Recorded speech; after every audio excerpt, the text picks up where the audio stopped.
Hey everyone, and welcome to the One Thing Podcast, a podcast that is designed to lean into one thing to help you reach more people and grow them deeper. Now, in this episode, we're talking with small groups guru Alan White about how small groups can rebuild your church in 2021. Now, thanks to the pandemic of 2020, many churches saw an incredible drop in participation of its members and attendees. Now, having spent over 30 years connecting people in the body of Christ through small groups and helping churches start over 16,000 small groups and getting over 125,000 people engaged in the groups, Alan has looked into these trends and he looks into a new way forward to building your church. Now, I am excited to listen to Alan and hear what he has to say. He is a treasure trove of information. So, without any further ado, let's go ahead and go straight to our interview with Alan White. Hey, Alan, welcome to the podcast. We're so glad to have you here. Hey, thanks, Jeremy, for having me. Yeah, so I'm going to start. Here's my very first question I want to ask you. What is one thing that most people don't think about with small groups, and particularly churches and ministries? What's one thing that they don't think about, but they should think about? Well, I think what they don't think about is why their people want to be in a group. They think about why they want their people in a group, but they don't think about why their people want to be in a group. So they're not looking at it from the perspective of their people. They're saying, hey, I want to grow numbers in groups. I want to see all these people get deeper. They want to, but they don't see anything. They don't see what's the value. Why are people looking to be in a group themselves? Right. And so, and part of it comes from our limitation. Now, I can tell you all kinds of reasons why churches should have groups and, statistically and research-based and all of the wonderful things that groups will produce in your church. But most pastors are not sociologists. I'm not either. And they don't know kind of the intimate details of their people's lives and why they would choose or reject a group or what kind of group that they might say yes to. And so the groups that most churches have are not necessarily bad. It's just that one size doesn't fit all. So then, how do you provide enough variety of groups that the people can find one that they want to be a part of? Well, you can't, but you can give them permission and opportunity to create the group that they want to be in. That's interesting. So it's think about your audience first. That's what we talk about here, at least. We always talk about the audience. We talk about not so much, don't focus on the what, but focus on the who and the why. Who are you trying to reach and why are you trying to reach them? If you can think of those, it'll make the what a lot easier. So that's great. So, hey, Alan, so what I wanted to ask you about today is, we've come out of a pandemic. 2020 was a tough year. It changed the game for everybody. And 2021, right now, out here in California, we're finally starting to open up a little bit and everybody's getting back into business as usual, so to speak, but we're not necessarily seeing business as usual, so to speak, in the sense that some things have changed. Why don't you tell me about what are some of the things that you've seen that become different during the COVID pandemic? What are some of the things that have changed? How has that changed ministry and the way that we look at things? Yeah, now that's a big topic. I try to talk to pastors almost every day across North America to kind of hear what they're dealing with. And of course, some churches have been over COVID for well over a year and they've regathered for worship. Other parts of North America, they're just now coming out of a second lockdown, and there are a few churches I've talked to that have not reopened since March 2020. I think the big thing that we're seeing is that 2021 is different from 2020, thank God. But 2021 is also not going back to 2019. And I think that's because of a couple of reasons. One is there's a lot of information and misinformation and changing information related to the pandemic.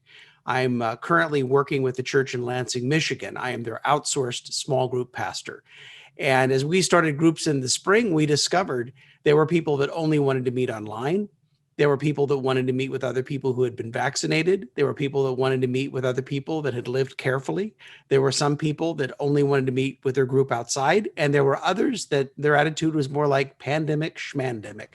There was no such thing. So how do you do that with all of those different attitudes toward it? Well, we allowed them to gather the group that they wanted to be a part of. And we didn't go down to, okay, you went Tuesday night and everybody's been vaccinated and they're going to be outside and they're still going to wear masks and they offer childcare. I can't get that micro, but people could gather people they were comfortable with, and saw some interesting things. Had one group that was made up entirely of Haitians, and they do their study in Creole. And Wow. we didn't look for a Creole speaking small group. So that's one thing. It's just that there's, people are still in a lot of different places on the issue. And you can see that, going into the store. And a lot of it is what people believe, what information they've heard, what they've experienced. The other thing that I've seen is that people have completely divested themselves of almost everything in the last 16 months. Hmm. Maybe they're working at home, maybe they're essential workers and they had to work in public. Maybe they're, doing online school with their kids at home. But outside of that, they stopped going to church for in-person services. They stopped serving at church because the churches weren't open for serving in that way. They gave up their kids' sports teams. They gave up their other social activities. And I think that we're at a point now where people are going back and examining, saying, what am I going to bring back? What is meaningful to me? What is significant enough that I want to put my energy into? I mean, things as simple as, and I say this jokingly, but seriously, I would rather order whatever I need from Walgreens on the app, drive to the store, park, let them know I'm there, and have them bring it to the car, than wander around the store trying to find things. It's not that big of a store, and yet I never can find things, and then stand in line while they're looking for the cashier. I'm done with that. I'm going to do it on the app from now on. I Oh, don't care if I absolutely. ever go I'm back I'm in there I'm again. such an app orderer right now. I do everything Yeah. on the app. It's So I like, think, a lot yeah. of our life has changed. And so, I hear churches that they would love to have more in-person services, but they can't because there aren't enough people to work in children's ministry to support that service, because people that were dedicated to that gave it up for a year or more and they're not coming right back. What? So Why it's aren't a they coming dilemma. back? So Well, why aren't they coming back if they're? maybe that's not what they were gifted to do. Maybe, they got talked into it. And not that I'm averse to that. I had a teacher of a children's class one time that said, Pastor Allen, considering that I'm 6 years into my 1 year commitment, I was wondering if I could get a break. And I thought, yeah, you can have a break. And I thought, good grief, so disloyal, so unfaithful. Come on. But I'm teasing. But I think, part of it is people are reevaluating their commitments. I think some people, just the idea of putting all their family in a car and even driving to church and dealing with all of that, it's just, I see it in small groups too. I see parents with younger kids, they'll put their kids to bed and they'll meet with their group on Zoom at 8 o'clock at night. And even though they'd like to see everybody in person, it's just easier to do that. And Yeah, so people take this wrong because it sounds wrong, but I think that COVID has made us just a little bit lazy. I think you're right. I totally think you're right. Well, when Zoom starts with a Z, what else starts with a Z? Like, There you go. sleeping and all that. But oh my goodness, yeah. So here's the thing I'm wanting to know is how does this impact then how churches need um, to rethink their strategies for reaching people, especially as they're Yeah. coming into the fall. Usually fall. I mean, before all this pandemic stuff, we had our campaign seasons. You have a Christmas campaign, you have an Easter campaign, maybe do a little summer one, then you do a fall campaign. I mean, as churches are getting ready for the fall, how are they going to think differently than they have in the past about reaching not only the community, but maybe even reaching out to their own congregation? Yeah, something that I wrote about back in March is coming true. Fortunately, it's nice that the things that I write about come true. But the thing is that right now, what we're experiencing is people have a little more freedom and they are gone. Hmm. I mean, airlines are adding flight routes and all of that. People are gone. And just like after the Spanish influenza, 1918, 1919, we got the roaring 20s and people traveled widely. However, people have been kept apart for a very long time. And so what I see happening coming to the fall is that this may be the biggest fall launch for small groups in a church that we've ever seen, because people were Wow. kept apart for so long and they're wanting to connect now. How we connect them as far as who they're with, how they do that, that's where we have to, listen to our people and provide a little bit of flexibility. So maybe that's doing a survey of the congregation. I do an assessment with churches where we take some survey data and, because there's always that little bit of disequilibrium between what the staff thinks is happening in the church and what the people think are actually happening. And, and usually as a staff, we think we're doing a little better than we are. So we could survey people. We could, do focus groups with people, just have conversations with people about what they're open to, what they're excited about, what they need, that sort of thing. So going back to those questions that you're asking, what kind of questions? So when you're saying what they need and all that, what kind of questions are those? Are those like, hey, what struggles are you having right now? What are your victories right now? Those kind of questions, or is it, hey, if the church could do anything to help you in this next season? I mean, what are those questions? Yeah, I think it goes a long way. Some of it is, would you be willing to start a group? And if you were giving something, easy to use, I prefer like a video-based curriculum because they don't want to be the teacher. And as pastor, you don't want them to be the teacher. But I think beyond that, who are they willing to meet with? How are they willing to meet? And then, and then you ask a good question of why would they need to meet at this point? What's a pressing need in their life? What's something that they want to work on? What is their spiritual next step? To begin to look at those sorts of things. Where do they need to grow? How do they need to connect? And it could be, for some churches where, their people have lived in the area for a long time. They don't need a group to connect. They've got, lifelong friends, but they need a group in order to grow. So who's going to support them? Who's going to hold them accountable? Who's going to help them with their spiritual next steps? But even to identify, with people of even to ask people, what is the next thing? What's the thing in front of you that you want to work on? And maybe it's their marriage, and maybe it's their prayer life, and maybe it's, getting out of debt, who knows? But we shouldn't assume, we have a really great program and we have a product that's looking for a customer, if you will. But we ask our people, what is it that you need? And then we offer, what they need along those lines. And I'm a big believer in church-wide campaigns and that sort of thing. I think there's something about the senior pastor rallying everybody. I don't think it's for the purpose of, isn't it cute that everybody's studying the same thing? I think it's for the purpose of, how do we recruit more leaders, or at least have somebody open up their home or invite some friends and at least start a leadership development process. But I think we go back to asking our people, because I think a lot of times we pour our heart and soul into things that, we think will be very effective, and then they don't turn the result that we think that it should. And it's not that our people are faithless. It's not that our people are bad. It's just that they're not interested. And why would they be interested in spiritual things? Well, they are interested in spiritual things that they're interested in. And so how do you gauge that? And so again, getting back into offering, some variety, some different sorts of things. But I think given the right opportunity, if people can gather with who they want to gather with, in the method they want to gather, the format they want to gather, studying something that's meaningful to them, I think people will jump in and do small groups in a very big way. So do you, if I guess you could say, if churches would they play their cards right, this could be one of the biggest booms of church growth in 2021 that we've seen in a long time. Yeah, I completely agree with that. And I think part of it is because, I talk to a lot of pastors. Well, there are a few churches that never closed, but I won't tell you who that is. And then some churches, they've already exceeded where they were pre-COVID. But then there are a lot of churches that are a third, a half full, and their people are still there. And then there are those churches that, unfortunately, it's like they just have no idea who's with them and who's left. And that's kind of a scary place to be. So there is that part that everybody's not back yet.